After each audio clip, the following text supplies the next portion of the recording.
The main lesson of sociology, if you ask me, is that every individual can only be understood within their social context and their historical context.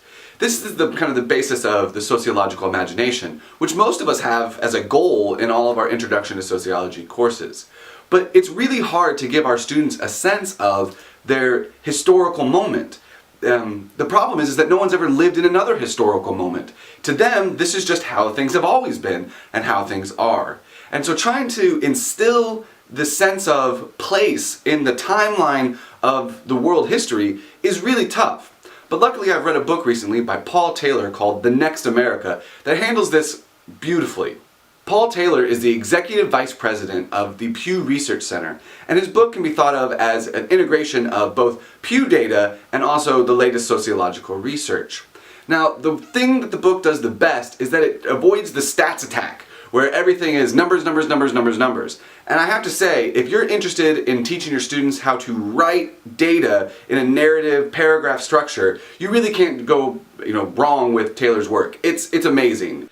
Every chapter of this book presents a common sociological topic like marriage or religion or race and racism, and then presents sociological data and Pew Research data that shows the generation that you were born into has an effect on how you perceive this issue, how you behave on these issues, and how you feel about them.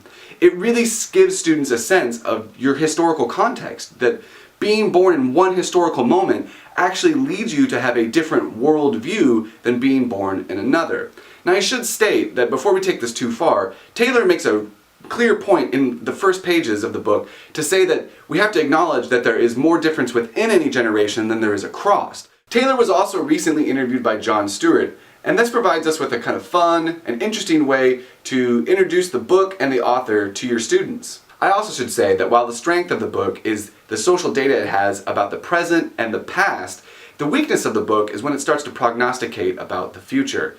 There were a couple of chapters where Taylor wanted to sort of argue that we were on the verge of having a generational showdown between boomers and millennials.